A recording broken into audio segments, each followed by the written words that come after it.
Bonjour la MIF, c'est Divi, Monsieur Shred, Monsieur en dessous des 10% de masse graisseuse, Monsieur le vieux mongol de ton vieux père.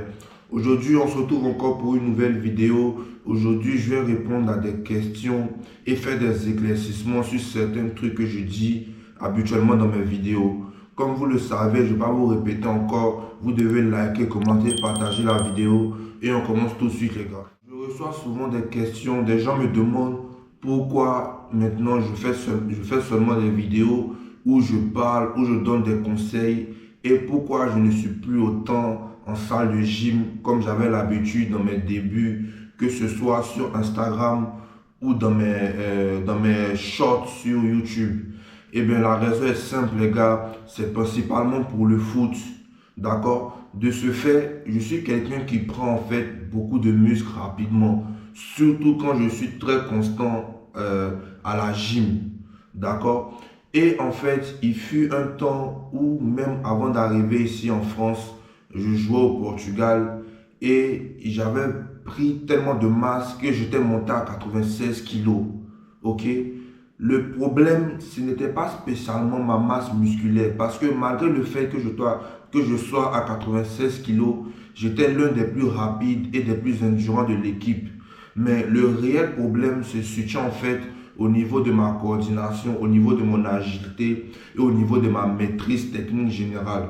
Il faut savoir que plus tu as du muscle, moins ton aptitude, désolé, plus tu as du muscle, moins en fait tu as de l'amplitude dans tes mouvements. Qui dit moins d'amplitude, dit moins d'efficacité dans tes gestes, tu vois. Et donc, il a fallu que, quand je suis parti du Portugal pour venir checker des opportunités ici en France, je me suis dit que quand j'arrive en France, je dois me mettre pour objectif de perdre au moins 14 kilos.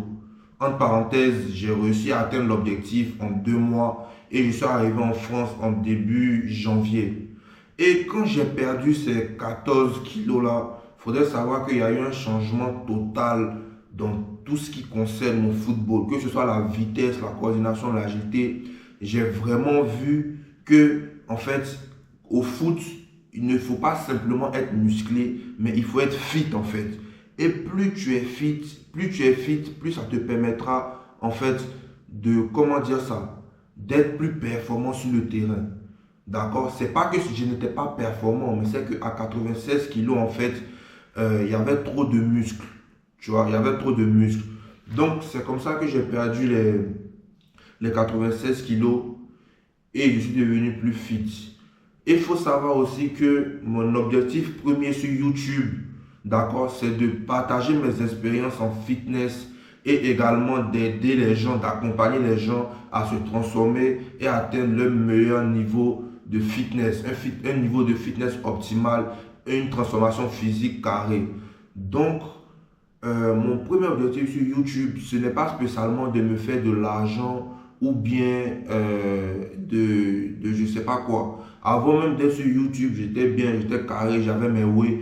Mais sur YouTube, en fait, c'est plus pour des conseils et accompagner des gens. En dehors de YouTube, dans ma vie personnelle, j'ai de grandes ambitions et de grands objectifs. Si je veux me faire 80 000 euros par semaine, on est d'accord que ce n'est pas sur YouTube.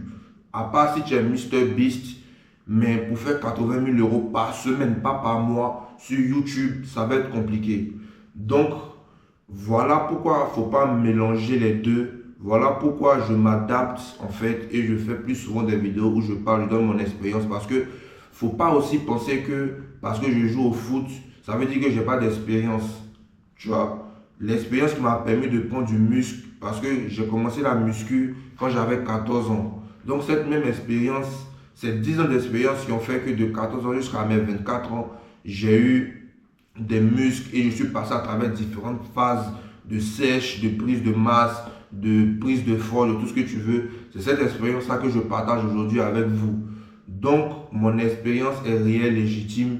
Le résultat est sur moi. En ce moment, j'ai perdu mes 14 kilos. Je suis plus fit, je suis plus slim, je suis plus rapide, je suis plus vif. Et c'est principalement pour le foot. Car, comme je vous ai dit, j'ai des objectifs et j'ai des ambitions personnelles. Je n'ai pas nécessairement besoin d'exposer ça sur YouTube. Donc, quand vous venez sur ma chaîne, les gars, prenez ce qu'il y a à prendre et n'essayez pas de rentrer trop dans les détails. Il y a la vie sur YouTube, il y a la vie sur les réseaux et puis il y a la vraie vie. La vraie vie, c'est laquelle qui compte le plus. D'accord? Il ne s'agit pas de se faire genre sur les réseaux ou de faire le mec, mais reste authentique et dis des choses pertinentes. Le deuxième point, les gars, c'est quand je parle des protéines et des mass gainers, etc. Faudrait savoir que je n'ai rien contre les gens qui prennent des protéines ou des mass gainers. C'est juste que moi, je préfère une approche naturelle et une approche naturelle est toujours meilleure qu'une approche avec des compléments. D'accord? À part si vraiment tu es une personne, tu n'as pas la chance de pouvoir manger de la viande quotidiennement, ou peut-être que tu es végétarien, ou je ne sais, tu as quel souci avec tout ce qui est viande ou quoi. Là, c'est légitime que tu puisses acheter de la whey protéine pour avoir un supplément en protéines. Mais si tu es une personne qui mange déjà beaucoup de viande, qui a ses 3 repas par jour, qui mange de la nourriture réelle, c'est-à-dire avec des nutriments, de bons nutriments, des aliments de qualité, des aliments frais, tu n'as pas nécessairement besoin de prendre de la whey en fait. Reste le plus naturel possible. Il y a des choses qui ne sont pas essentielles. Tu vois, il y a des choses qui ne vont pas qui ne sont pas magiques en fait. Il y a des choses que tu peux ne pas prendre, comme la whey, les mass gainers, dépendamment de tes objectifs en fait, tu vois. Donc, reste naturel, prends des aliments naturels, de la bonne viande rouge, de la bonne viande blanche. Il y a beaucoup de viande, donc tu n'es pas nécessairement obligé de prendre des shakers, tu vois. Et comme j'ai dit dans une vidéo précédente, les suppléments que tu dois réellement prendre, ce sont les vitamines, les suppléments en vitamines et en minéraux. Car il y a certains vitamines et minéraux que tu ne peux pas avoir dans l'alimentation ou si tu ne manges pas certains aliments. Comme j'avais dit, moi par exemple, je ne mange pas beaucoup de poissons. Donc j'ai besoin de suppléments en oméga 3. Et les oméga 3, c'est nécessaire à divers processus métaboliques dans le corps. D'accord? Donc, sur ce qui concerne les suppléments comme la whey protéine, j'empêche pas quelqu'un de prendre de la whey. Je ne suis pas venu chez toi pour taper ta bouche quand tu fais ton shaker de whey, mais juste, je veux que tu privilégies la nourriture saine, des aliments sains et des aliments naturels. Si tu es en prise de masse extrême, là encore la limite, tu peux te comprendre que tu puisses vouloir un boost de protéines. Mais si tu es un pratiquant régulier ou débutant ou intermédiaire, comme j'ai l'habitude de côtoyer, ton premier objectif, ça ne doit pas être des suppléments. Il faut d'abord avoir la base, maîtriser les mouvements, plutôt que de chercher des moyens miracles pour prendre en masse. Et le dernier point, les gars, c'est concernant les exercices polyarticulaires. Les gars, les exercices polyarticulaires sont les meilleurs exercices que vous pouvez faire. Mais par contre, je ne dénigre aucunement les exercices en isolation. Beaucoup de bodybuilders, beaucoup de pratiquants font des exercices d'isolation et ce n'est pas mauvais en soi. D'accord? C'est même bon. Il y a beaucoup de personnes qui ont des physiques de ouf. Les Ronnie Coleman, les Sebum, beaucoup de pratiquants qui ont des physiques meilleurs même que le mien, qui utilisent des exercices d'isolation. D'accord? Et même moi-même, j'ai eu à donner des programmes d'entraînement à des personnes comprenant des exercices d'isolation. D'accord? Tu peux faire des exercices d'isolation, tu peux faire des leg press, tu peux faire des curls biceps, tu peux faire toutes les machines qu'il y a à la salle. Mais ce n'est pas ça le problème.